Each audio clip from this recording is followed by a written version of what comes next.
ಆತ್ಮೀಯ ವಿದ್ಯಾರ್ಥಿಗಳೇ, ಇಂದಿನ ತರಗತಿಯಲ್ಲಿ ಎರಡನೇ ಗದ್ಯ ಭಾಗವಾದಂಥ ರಾಗಿ ಮುದ್ದೆ ಬಗ್ಗೆ ತಿಳಿದುಕೊಳ್ಳೋಣ. ರಾಗಿ ಮುದ್ದೆಯನ್ನು ಬರೆದಂಥವರು ಚಹಾ ರಘುನಾಥ್ ಅನ್ನುವಂಥವರು. ಚಹಾ ರಘುನಾಥ್ ಅವರ ಒಂದು ಸಂಕ್ಷಿಪ್ತ ಪರಿಚಯವನ್ನು ನೋಡೋಣ. ಲೇಖಕರು ಚಹಾ ರಘುನಾಥ, 1974. ಪ್ರಜಾವಾಣಿ ಪತ್ರಿಕೆಯಲ್ಲಿ ಉಪಸಂಪಾದಕರಾಗಿ ಸೇವೆ ಸಲ್ಲಿಸುತ್ತಿರುವ ಇವರು ತುಮಕೂರು ಜಿಲ್ಲೆಯ ಮಧುಗಿರಿ ತಾಲೂಕಿನ ಹರ್ಲಾಪುರದವರು. ಹೊಳೆಯಲ್ಲಿ ಹರಿದ ನೀರು ಕವನ ಸಂಕಲನ, ಹೊರಗೂ ಮಳೆ ಒಳಗೂ ಮಳೆ ಕಥಾ ಸಂಕಲನ ಪ್ರಕಟಿಸಿದ್ದಾರೆ. ಕಥಾರಂಗಂ ಪ್ರಶಸ್ತಿ, ವಸುದೇವ ಭೂಪಾಲಂ ದತ್ತಿನಿಧಿ ಬಹುಮಾನ, ಕೆ ಸಾಂಬಶಿವಪ್ಪ ಸ್ಮಾರಕ ಪ್ರಶಸ್ತಿ ಹಾಗೂ ಕರ್ನಾಟಕ ಸಾಹಿತ್ಯ ಅಕಾಡೆಮಿ ಪ್ರಶಸ್ತಿ ಲಭಿಸಿವೆ. ಇವರು ಪ್ರಜಾವಾಣಿ ಪತ್ರಿಕೆಯಲ್ಲಿ ಏನಾಗಿದ್ದಾರೆ, ವಿಷಯ ಸಂಪಾದನೆ ಮಾಡುವಂಥ ಉಪಸಂಪಾದಕರಾಗಿ ಕೆಲಸವನ್ನು ಮಾಡ್ತಿದ್ದಾರೆ. ಅನಂತರ ತುಮಕೂರು ಜಿಲ್ಲೆಯ ಮಧುಗಿರಿ ತಾಲೂಕಿನ ಹರಳಾಪುರ ಅನ್ನುವಂಥವ್ರು ಇವರ ಒಂದು ಊರು. ಹೊಳೆಯಲ್ಲಿ ಹರಿದ ನೀರು ಅನ್ನುವಂಥದ್ದು ಅವರ ರಚನೆ ಮಾಡಿದಂಥ ಕವನಗಳ ಸಂಕಲನದ ಹೆಸರು. ಹೊರಗೂ ಮಳೆ ಒಳಗೂ ಮಳೆ ಅನ್ನುವಂಥದ್ದು ಕತೆ ಬರೆದಂಥ ಒಂದು ಕಥಾ ಸಂಕಲನದ ಹೆಸರಾಗ್ಯದ. ಈ ಎಲ್ಲ ಒಂದು ಕನ್ನಡ ಸಾಹಿತ್ಯದ ಒಂದು ಕೃಷಿಗಾಗಿ ಅನೇಕ ಏನಾಗಿದ್ದಾರೆ ಪ್ರಶಸ್ತಿಗಳನ್ನು ಪಡ್ಕೊಂಡಿದ್ದಾರೆ.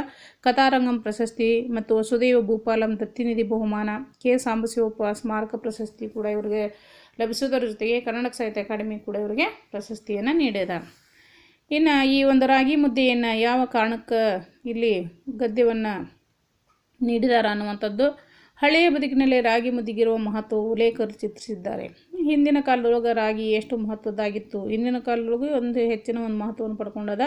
ಹಾಗಾಗಿ ಹಳ್ಳಿ ಬದುಕಿನಲ್ಲಿ ಅದು ಎಷ್ಟು ಮಟ್ಟಿಗೆ ಅದು ಒಂದು ಅವ್ರಿಗೆ ಮಹತ್ವದ್ದಾಗಿತ್ತು ಅನ್ನುವಂಥದ್ದನ್ನು ಹೇಳುವುದರ ಜೊತೆಗೆ ಜನಪದ ಜಗತ್ತಿನ ಜನಗಾದೆ ಮತ್ತು ಹಾಡುಗಳ ಮೂಲಕ ರಾಗಿಯ ಮಹತ್ವವನ್ನು ಕೊಂಡಾಡಿರುವುದನ್ನು, ಜನಪದ ಸಾಹಿತ್ಯ ಅದನ್ನು ಹಿಡ್ಕೊಂಡು, ಅಂದರೆ ಜನಪದ ಅಂತಂದರೆ ಯಾವಾಗ ಭೂಮಿಯಲ್ಲಿ ಜನಜೀವನ ಪ್ರಾರಂಭ ಆಯಿತು ಆವಾಗ ಏನಾಗ್ತದೆ, ಜನಪದ ಸಾಹಿತ್ಯ ಹೂಡಿತು ಅನ್ನುವಂಥದ್ದು ಆಗಿನ ಕಾಲದಿಂದಲೇ ಬಳಕೆಯಲ್ಲಿರುವಂಥದ್ದು ಏನು ಅಂತಂದ್ರೆ ರಾಗಿ ಅನ್ನುವಂಥದ್ದು. ಹಾಗಾಗಿ ಜನಪದರು ಕೂಡ ಅದರ ಮಹತ್ವವನ್ನು ಅವರ ಅವರ ಜೀವನದೊಳಗೆ ಎಷ್ಟು ಅದು ಮಹತ್ವದ್ದಾಗಿತ್ತು ಅನ್ನುವಂಥದ್ದನ್ನು ಏನು ಮಾಡಿದ್ದಾರೆ, ಹಾಡುಗಳ ಮೂಲಕವಾಗಿ ನಾವು ತಿಳ್ಕೊಳ್ಬೋದು ಅನ್ನುವಂಥದ್ದನ್ನು ಇಲ್ಲಿ ಏನು ಮಾಡಿದ್ದಾರೆ, ಗದ್ಯ ಭಾಗದಲ್ಲಿ ತಿಳಿಸುವಂಥದ್ದನ್ನು ಮಾಡಿದ್ದಾರೆ. ಜೊತೆಗೆ ಆಧುನಿಕ ರಾಗಿ ಕೃಷಿ ಪದ್ಧತಿಯನ್ನು ಹಿಂದಿನ ಕಾಲದಿಂದ ಇದ್ದದ್ದಂತೂ ಇವತ್ತೇನಾಗಿದೆಪ್ಪ ಅಂತಂದ್ರೆ ಹಳೆ ಕಾಲದ ಒಂದು ಕೃಷಿ ಪದ್ಧತಿ ಬೇರೆ ಇತ್ತು, ಆಧುನಿಕ ಕಾಲದ ಕೃಷಿ ಪದ್ಧತಿಗಳು ಬೇರೆ ಬೇರೆ ಇದ್ದಾವೆ. ಆಹಾರ ಧಾನ್ಯಗಳು ಬೇರೆ ಬೇರೆ ಬೆಳೀತಾ ಇದ್ದೇವೆ.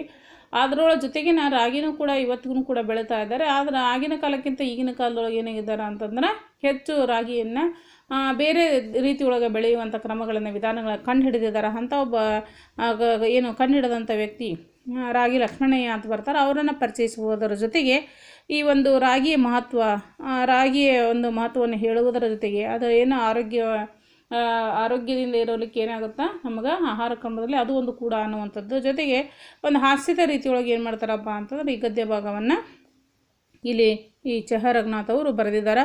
ಈ ಪ್ರಬಂಧ ಹಾಸ್ಯ ಶೈಲಿಯನ್ನು ನಿರೂಪಿಸಿದೆ. ಪ್ರಬಂಧ ಅಂತ ಹೇಳಿದ್ದಾರೆ ಅಂದರೆ ನಾವು ನೋಡಿದಂಥ ವಿಚಾರಗಳನ್ನು ಏನು ಮಾಡೋದಪ್ಪ ಅಂತಂದ್ರೆ ಅಲ್ಲಿ ಒಂದು ನಿರೂಪಣೆ ಅನ್ನುವಂಥದ್ದು ಏನದ ಸರಳವಾಗ್ಯದ ಮತ್ತು ಅದರೊಳಗೆ ಮಹತ್ವವನ್ನು ನೀಡುವಂಥದ್ದು, ಉತ್ತಮವಾದಂಥ ಆಹಾರ ಕ್ರಮ ಅನ್ನುವಂಥದ್ದನ್ನು ಏನು ಮಾಡಿದ್ದಾರೆ, ತೋರಿಸುವಂಥದ್ದನ್ನು ಮಾಡಿದ್ದಾರೆ. ಹೀಗಾಗಿ ಅದನ್ನು ಪ್ರಬಂಧ ಅನ್ನುವಂಥದ್ದನ್ನು ಇಲ್ಲಿ ವ್ಯಕ್ತಪಡಿಸಿದ್ದಾರೆ. ಇನ್ನು ಪದಕೋಶ ಅಂತಂದ್ರೆ ಚೌಲ ಅಂದರೆ ದೇವರ ಹೆಸರಲ್ಲಿ ಮಕ್ಕಳ ಕೂದಲು ತೆಗೆಸೋ ಪದ್ಧತಿ, ನಾವು ಜೌಲ ತೆಗೆಸೋದು ಅನ್ನುವಂಥದ್ದು. ದೇವರ ಹೆಸರು ಪ್ರತಿಯೊಬ್ಬರು ಏನು ಮಾಡ್ತಾರೆ, ಮಗುವಿನ ಮೊದಲಿನೇ ಒಂದು ಕೂದಲು ತೆಗೆಯುವ ಕೆಲಸವನ್ನು ದೇವಸ್ಥಾನದಲ್ಲಿ, ಹಾಗೆ ಇಲ್ಲಿನೂ ಕೂಡ ಏನು ಮಾಡಿದ್ದಾರೆ, ಒಂದು ಪ್ರಸಂಗ ಬರ್ತದೆ. ಅಲ್ಲಿ ಬಂದಂಥ ಪದ ಚೌಲ. ಅಸಗೆಟ್ಟಿತ್ತು ಅಂದರೆ ಗಡ್ಡೆ ಕಟ್ಟುವುದು, ವಿಕಾರ ಆಗುವುದು ಅಂತ. ಸೀಕು ಅಂದರೆ ಮುದ್ದಿಗಂಟೆ ಸಣ್ಣದೊಂದು ಎಳೆ. ಏನು ಮುದ್ದೆಯನ್ನು ಮಾಡಿದ ನಂತರ ತೆಗೆದಾಗ ಆ ಒಂದು ಪಾತ್ರೆಗೆ ಅಂಟಿಕೊಂಡಂಥ ಒಂದು ಏನದಲ್ಲ, ಅದು ನಂತರ ಒಂದು ಬಿಸಿಗೆ ಏನು ಬಿಟ್ಕೊಳ್ತದೆ, ಆ ಒಂದು ತೆಳುವಾದಂಥ ಸಣ್ಣದ ಎಳೆ ಇರ್ತದೆ, ಅದಕ್ಕೆ ಸೀಕು ಅಂತ ಕರೀತಾರೆ. ಹೆಸರು ಅಂದರೆ ಅಡುಗೆ ಮಾಡಲಿಕ್ಕೆ ಇಟ್ಟಂಥ ಕುದಿಯುವಂಥ ನೀರು. ಇನ್ನು ಪ್ರತ್ಯಾಮ್ಲಿ ಅಂದರೆ ಆಮ್ಲ ಗುಣವನ್ನು ಶಮನಗೊಳಿಸುವ. ಹುಳಿ ಅನ್ನುವಂಥ ಹುಳಿ ತೇಗು ಬರ್ತದೆ, ಆ ಹುಳಿ ತೇಗನ್ನು ಶಮನಗೊಳಿಸುವಂಥ ಸಾಮರ್ಥ್ಯ ಅದಕ್ಕೆ ಇರ್ತದೆ. ಈ ಒಂದು ರಾಗಿ ಗಿಡ ಅನ್ನುವಂಥದ್ದನ್ನು ಹೇಳುವಾಗ ಬಂದಂಥ ಪದ ಆಗಿದೆ.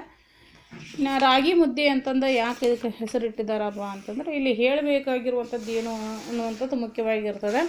ರಾಗಿಯ ಒಂದು ಮಹತ್ವ ಎಷ್ಟದ, ಅದು ನಮ್ಮ ದೇಹದ ಮೇಲೆ ಎಂಥ ಒಂದು ಉತ್ತಮವಾದಂಥ ಪರಿಣಾಮವನ್ನು ಬೀರ್ತದೆ ಅನ್ನುವಂಥದ್ದನ್ನು ನೇರವಾಗಿ ಹೇಳದೆ ಇಲ್ಲೇನು ಮಾಡಿದ್ದಾರೆ, ಬೇರೆ ಬೇರೆ ವಿಚಾರಗಳನ್ನು ಹೇಳುವುದರ ಮುಖಾಂತರವಾಗಿ ಅದರ ಮಹತ್ವವನ್ನು ನಮ್ಮ ಆಧುನಿಕ ಜನರಿಗೆ ಆಧುನಿಕ ಜೀವನ ಶೈಲಿಯಲ್ಲಿ ಅದು ಕೂಡ ಅಳವಡಿಸಿಕೊಂಡ್ರೆ ಏನಾಗ್ತದೆ, ನಮ್ಮ ಜೀವನ ಸುಖಮಯ ಆಗ್ತದೆ ಅನ್ನುವಂಥದ್ದು ಏನು ಮಾಡಿದೆ, ಹೇಳುವಂಥದ್ದನ್ನು ಇಲ್ಲಿ ಉದ್ದೇಶವಾಗಿಟ್ಟುಕೊಂಡು ರಾಗಿ ಮುದ್ದೆ ಅನ್ನುವಂಥದ್ದನ್ನು ಇಲ್ಲಿ ಶೀರ್ಷಿಕೆಯಾಗಿ ಇಟ್ಟಿದ್ದಾರೆ. ಕನ್ನಡ ನಾಡಿನ ಆಹಾರ ಧಾನ್ಯಗಳ ಪೈಕಿ ರಾಗಿ ಮತ್ತು ಜೋಳ ತುಂಬ ಮಹತ್ವವನ್ನು ಪಡೆದಿವೆ. ಬಡವರ ಆಧಾರ ಮೂಲವಾದ ರಾಗಿಗೆ ಕರ್ನಾಟಕ ಪರಂಪರೆಯಲ್ಲಿ ಒಂದು ಸಾಂಸ್ಕೃತಿಕ ಮಹತ್ವ ಇದೆ. ಇಷ್ಟೇ ಮಹತ್ವ ಜೋಳಕ್ಕೂ ಇದೆ. ಮನುಷ್ಯನ ಆಹಾರ ಪದ್ಧತಿ ಹದಗೆಟ್ಟು ಕಾಯಿಲೆಗಳು ಬರತೊಡಗಿದ ಮೇಲೆ ನಮಗೆ ರಾಗಿಯ ಮಹತ್ವ ಅರ್ಥವಾಗತೊಡಗಿದೆ. ಬಡವರ ಆಹಾರ ಎಂದು ತಿರಸ್ಕಾರಕ್ಕೆ ಒಳಗಾಗಿದ್ದ ರಾಗಿ ಇಂದು ಎಲ್ಲರ ಜೀವ ಕಾಪಾಡುವ ಸಂಜೀವಿನಿ ಎನಿಸಿದೆ. ಅಂದರೆ ಕನ್ನಡ ನಾಡಿನ ಆಹಾರ ಧಾನ್ಯಗಳ ಪೈಕಿ ಕನ್ನಡ ನಾಡು ಅಂತಂದರೆ ಮತ್ತೆ ಏನಾಗ್ತವೆ, ಉತ್ತರ ಕರ್ನಾಟಕ, ದಕ್ಷಿಣ ಕರ್ನಾಟಕ, ಇವೆಲ್ಲ ಬೇರೆ ಬೇರೆ ಪ್ರಾದೇಶಿಕವಾಗಿ ಬೇರೆ ಬೇರೆ ಆಹಾರ ಪದಾರ್ಥಗಳು ಮಹತ್ವವನ್ನು ಪಡ್ಕೊಂಡಿರ್ತವೆ.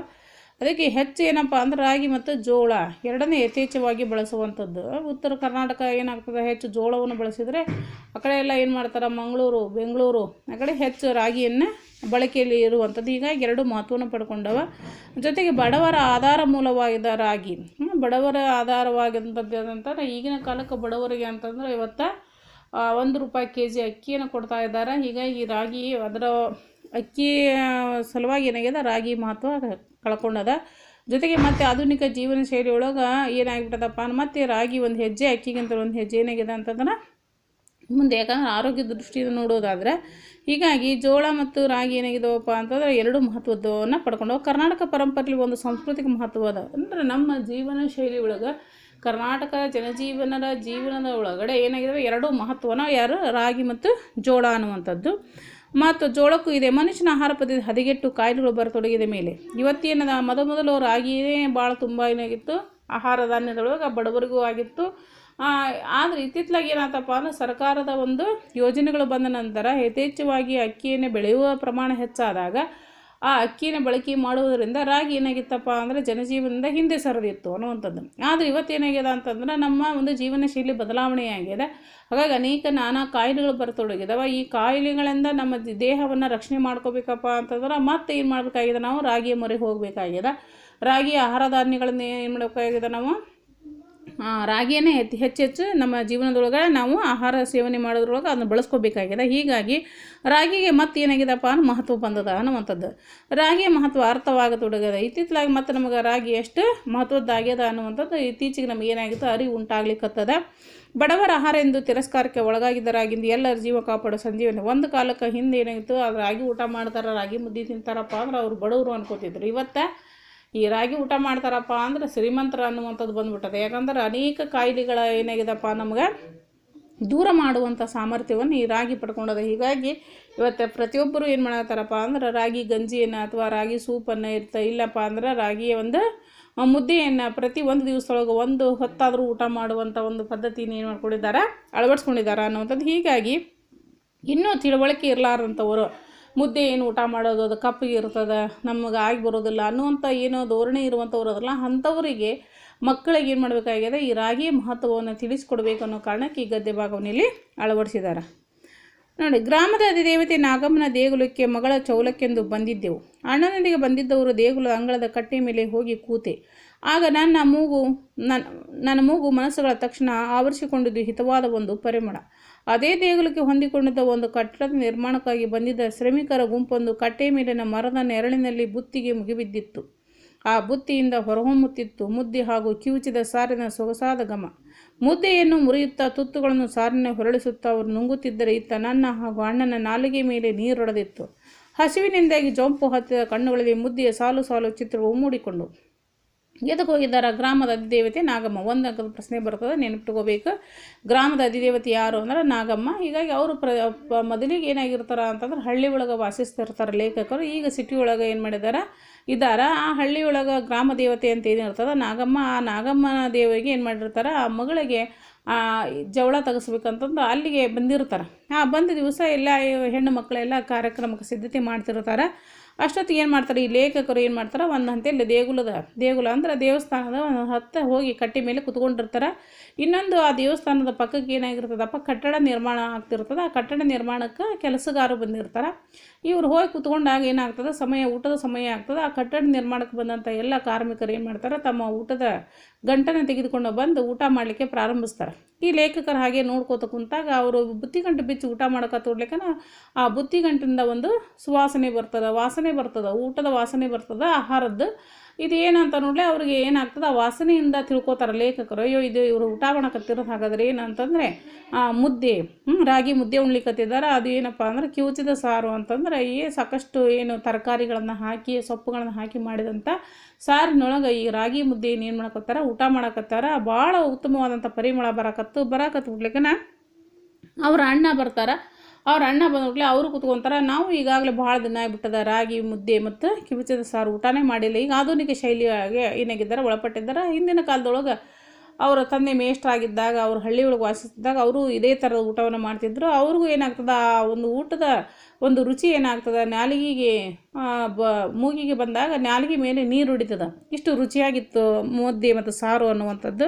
ಹೀಗೆ ವಿಚಾರ ಮಾಡ್ತಾ ಕೂತಾಗ ಏನಾಗ್ತದಪ್ಪ ಅಂತಂದರೆ ಅವ್ರಿಗೆ ಹಾಗೆ ಏನಾಗ್ತದೆ, ನಿದ್ದೆ ಜೋಂಪು ಬರ್ತದೆ. ನಿದ್ದೆ ಒಂದು ಸ್ವಲ್ಪ ನಿದ್ದೆ ಥರ ಬಂದಾಗ ಅವ್ರಿಗೆ ಹಿಂದಿಂದೆಲ್ಲ ನೆನಪು ಬರಕ್ಕೆ ನಿಂದಿರ್ತದೆ. ಹಳ್ಳಿ ಒಳಗೆ ವಾಸಿಸುವಂಥದ್ದು, ಹಳ್ಳಿ ಜನಜೀವನರು ಹೇಗೆಲ್ಲ ಒಂದು ರಾಗಿ ಮುದ್ದೆಯನ್ನು ತಯಾರು ಮಾಡುವಂಥದ್ದು, ಊಟ ಮಾಡುವಂಥದ್ದು, ಅದರ ಮಹತ್ವ ಅನ್ನುವಂಥದ್ದು ಹಿಂದೇನೆಲ್ಲ ಅವರ ಜೀವನದೊಳಗೆ ಈ ರಾಗಿ ಸಂಬಂಧಪಟ್ಟಂತೆ ಏನು ಘಟನೆಗಳದಾವಲ್ಲ ಅವೆಲ್ಲ ಒಂದೊಂದಾಗಿ ಏನು ಮಾಡಕ್ಕೆ ನಿಂದಿರ್ತಾವೆ, ನೆನಪಿಗೆ ಬರಕ್ಕೆ ನಿಂದಿರ್ತಾವೆ. ನಮಗೆಲ್ಲ ರಾಗಿ ಮುದ್ದೆ ಎಂದ ತಕ್ಷಣ ನೆನಪಾಗುವುದು ಬಡತನ ಹಾಗೂ ಕನ್ನಡತನ.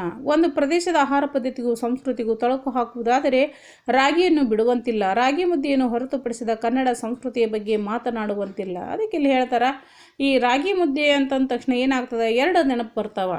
ರಾಗಿ ಯಥೇಚ್ಛವಾಗಿ ಬೆಳೆಯುವಂಥ ಪ್ರದೇಶ ಅಂದ್ರೆ ಕನ್ನಡ ನಾಡು ಅನ್ನುವಂಥದ್ದು. ಇದು ನೆಕ್ಸ್ಟ್ ಒಂದು ಏನು ಹೇಳ್ತಾರಪ್ಪ ಅಂತಂದ್ರೆ ಬಡತನ ಅನ್ನುವಂಥದ್ದು ಮೊದಲಿಗೆ ನೆನಪು ಬರ್ತದೆ. ಅಂದರೆ ರಾಗಿ ಕಡಿಮೆ ಬೆಲೆಗೆ ಸಿಗುವಂಥದ್ದು, ಬಡವರಿಗೆ ಕೈ ಅಟಕಿಗೆ ಇರುವಂಥ ಒಂದು ಆಹಾರ ಧಾನ್ಯ ಆಗಿತ್ತು. ಅಕ್ಕಿ ಅಂತಂದರೆ ಬಹಳ ಬೆಲೆ ಇರುವಂಥದ್ದು, ಅದು ಸಿಗಲಾರದಂಥ ಒಂದು ಪದಾರ್ಥ ಬಡವರಿಗೆ ಆಗಿತ್ತು ಅನ್ನೋದು. ಹೀಗಾಗಿ ರಾಗಿ ಅಂದ ತಕ್ಷಣ ನೆನಪಿಗೆ ಬರೋದೊಂದು ಏನಪ್ಪ ಅಂದ್ರೆ ಬಡತನ ಹಾಗೂ ಕನ್ನಡತನ.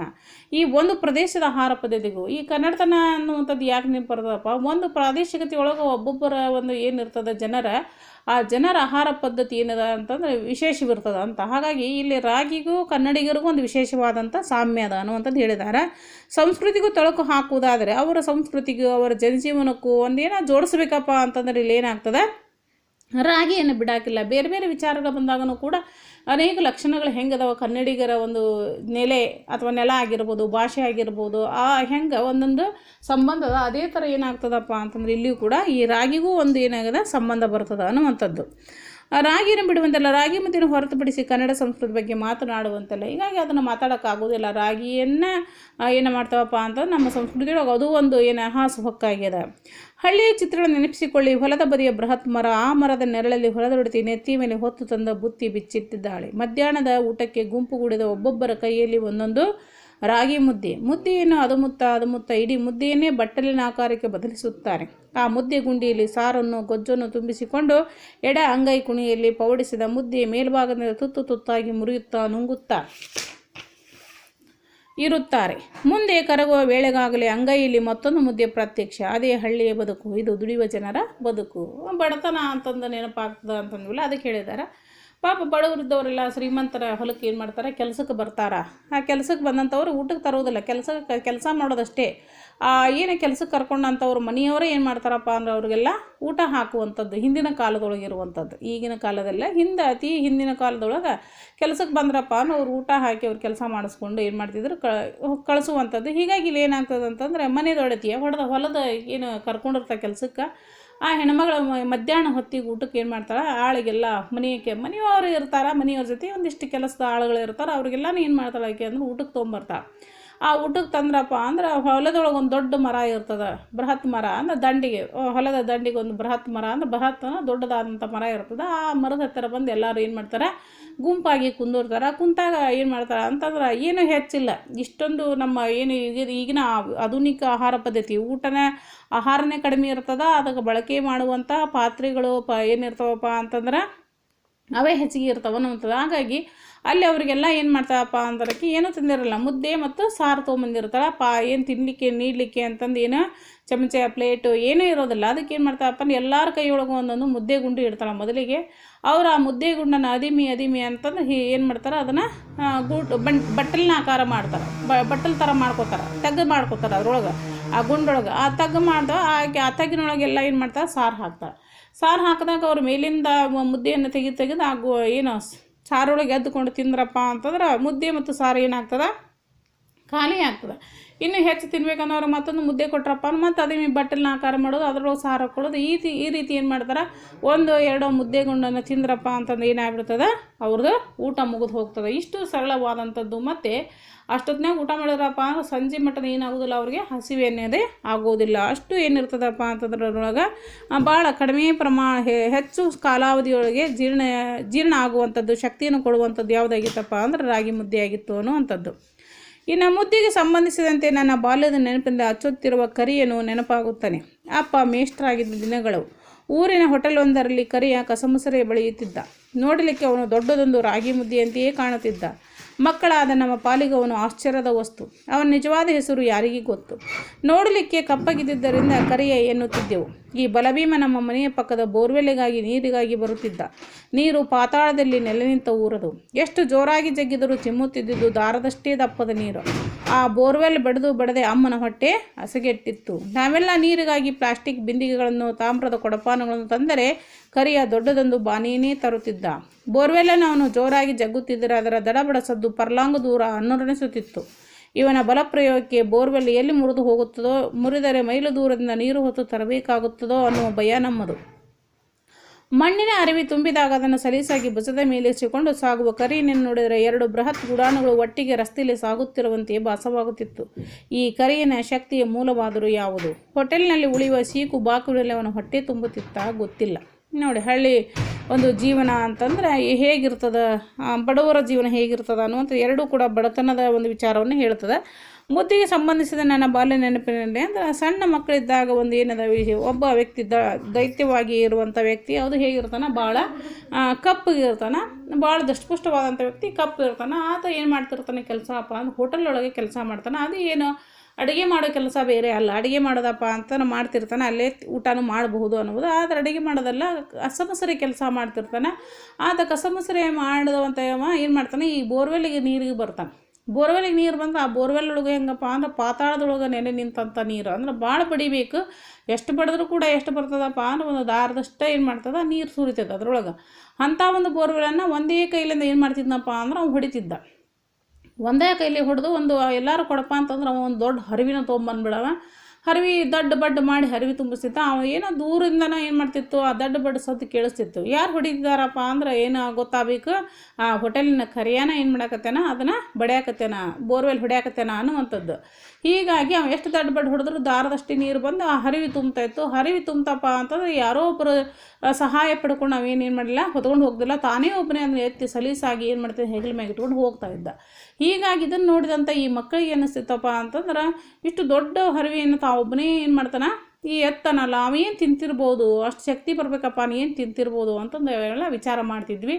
ನಾವು ಎಷ್ಟು ಜಗ್ಗಿದ್ರೂ ಕೂಡ ಏನಾಗ್ತಿದ್ದಿಲ್ಲ, ಅದು ಬೋರ್ವೆಲಿನ ಕೈ ಬಾಗ್ತಿದ್ದೇ ಇಲ್ಲ. ಅದಕ್ಕೋಸ್ಕರ ನಮ್ಮಮ್ಮ ನಮ್ಮ ಬದಲಾಗಿ ಹೊಡೆದು ಆಕಿ ಏನಾಗಿತ್ತು, ಹೊಟ್ಟೆನ ಏನು ವಿಕಾರವಾಗಿತ್ತು, ಅಂದ್ರೆ ಅಷ್ಟು ಶಕ್ತಿ ಹಾಕಬೇಕಾಗಿತ್ತು. ಆದ್ರೆ ಅವ ಶಕ್ತಿನ ಹಾಕ್ತಿದ್ದಿಲ್ಲ, ಸಲೀಸಾಗಿ ಹೊಡೆದ್ರು ಕೂಡ ಏನಾಗ್ತಿತ್ತು, ಹಾಗಾದ್ರೆ ಅವ ಭಾಳ ಶಕ್ತಿವಂತ ಇದ್ನಲ್ಲ, ಏನು ತಿಂತಿರ್ಬೋದಂದ್ರೆ ಅವೇನು ವಿಶೇಷವಾದದ್ದನ್ನು ತಿಂತಿದ್ದಿಲ್ಲ. ಏನು ಅದು ಕಸಮುಸರಿ ಕೆಲಸ ಮಾಡುವಂಥವ್ನು ಏನು ಕೊಡ್ತಾರೆ ಹೋಟೆಲ್ನವರು, ಲಾಸ್ಟಿಗೆ ಏನಾಗ್ತದಪ್ಪ ಅಂದ್ರೆ ಉಳಿದಂಥದ್ದು ಏನು ಸೀಕು ಬಾಕುವಿನಲ್ಲಿ ಅಂದರೆ ಸೀಕು ಬಾಕು ಅಂತಂದ್ರೆ ಏನು ಮುದ್ದೆ ಎಲ್ಲ ಖಾಲಿಯಾಗಿರ್ತದೆ, ಕೊನೆಗೆ ಅಲ್ಪ ಸ್ವಲ್ಪ ತಳಕ್ಕೆ ಹತ್ತಿರುವಂಥದ್ದು ಏನು ಉಳ್ಕೊಂಡಿರ್ತದ, ಅಂಥದ್ದನ್ನು ತಿಂದರೂ ಕೂಡ ಅಷ್ಟು ಶಕ್ತಿ ಬರ್ತಿತ್ತ ಅನ್ನುವಂಥ. ಅಂದರೆ ಇಲ್ಲಿ ಹೇಳಕ್ಕೆ ಹೊಂಟಿರೋದೇನು ಲೇಖಕರಪ್ಪ ಅಂತಂದ್ರೆ ರಾಗಿ ಅಲ್ಪ ಉಂಡ್ರು ಕೂಡ, ಸ್ವಲ್ಪ ಪ್ರಮಾಣದೊಳಗೆ ಉಂಡ್ರು ಕೂಡ ಹೆಚ್ಚಿನ ಒಂದು ಶಕ್ತಿಯನ್ನು ಕೊಡುವಂಥ ಸಾಮರ್ಥ್ಯದಕ್ಕದ ರಾಗಿಗದ ಅನ್ನುವಂಥ ವಿಚಾರವನ್ನು ಇಲ್ಲಿ ಹೇಳ್ತಿದ್ದಾರೆ. ಅವ ಕಪ್ಪುಗನಿದ್ದ, ಅದಕ್ಕೆ ಅವನ ಹೆಸರು ಗೊತ್ತಿದ್ದಿದ್ದ, ಅವನು ಕರಿಯಾನ ಅಂತ ಕರಿತಾ ಇದ್ರು ಅನ್ನುವಂಥದ್ದು. ನಂತರ ಏನಾರು ನಾವು ಪ್ಲಾಸ್ಟಿಕ್ ಒಂದು ಕೊಡ ತೊಗೊಂಡು ಹೋಗ್ತಿದ್ದೋ, ಒಂದು ಹರಿವಿ ತೊಗೊಂಬರ್ತಿದ್ದ, ಹರಿವಿ ಇಟ್ಕೊಂಡು ಹೊಂಟಪ್ಪ ಮತ್ತು ಹರಿವಿನ ಕಪ್ಪಿಗೆ ಇರ್ತದೆ, ಇವನು ಕಪ್ಪಿಗಿದ್ದ, ಹರಿವಿನ ಹೆಗಲ ಮ್ಯಾಗ ಇಟ್ಕೊಂಡು ಹೊಂಟಪ್ಪ ಅಂತ ದೂರಿಂದ ನೋಡಿದ್ರೆ ಏನಾರ ಲಾರಿ ಬರ್ತಿರ್ತಾವೆ, ಏನಾರ ಮಾಲ್ ಹೇರ್ಕೊಂಡು ಅದಕ್ಕೆ ದೂರಿಂದ ಬರಾಕತ್ತೀವಿ, 2 ಲಾರಿಗಳು ಬರಾಕತ್ತೀವಿ, ಹೆಂಗೆ ಕಾಡ್ತಾವೆ ಹಂಗೆ ಏನು ಮಾಡ್ತೀವಿ, ದೂರಿಂದ ನೋಡೋರಿಗೆ ಆ ಥರ ಅವ ಕಾಣಿಸ್ತಿದ್ದ ಅನ್ನುವಂಥದ್ದು. ಹೀಗಾಗಿ ಏನು ಹೇಳ್ತಾರಪ್ಪ ಅಂತಂದರೆ ಇಲ್ಲಿ ಒಟ್ಟಾರೆ ಹೇಳುವಂಥದ್ದು ಏನು ಅಂತಂದರೆ, ಈ ಒಂದು ಏನು ಕರಿಯ ಅಷ್ಟು ದೈತ್ಯವಾದಂಥ ದೇಹ ಬೆಳೆಸ್ಕೊಂಡಿದ್ದ, ಅಷ್ಟು ಶಕ್ತಿ ಬರ್ತದಪ್ಪ ಅಂತಂದ್ರೆ ಅದಕ್ಕೆ ಶಕ್ತಿ ಮೂಲ ಯಾವುದು ಅನ್ನೋದು ಅಷ್ಟೇ. ಶಕ್ತಿ ಮೂಲ ಯಾವುದು? ರಾಗಿ. ಅದಕ್ಕೆ ನಾವು ಅನ್ನವನ್ನು ಊಟ ಮಾಡೋದ್ರಿಂದ ಶಕ್ತಿಯನ್ನು ಕಳ್ಕೊತೀವಿ, ರಾಗಿಯನ್ನು ಊಟ ಮಾಡೋದ್ರಿಂದ ಶಕ್ತಿಯನ್ನು ಪಡ್ಕೋತೀವಿ ಅನ್ನುವಂಥ ವಿಚಾರವನ್ನು ಏನು ಮಾಡಿದ್ದಾರೆ, ವ್ಯಕ್ತಪಡಿಸಿದ್ದಾರೆ. ಮುಂದಿನ ಭಾಗವನ್ನು ಮುಂದಿನ ತರಗತಿಯಲ್ಲಿ ನೋಡೋಣ.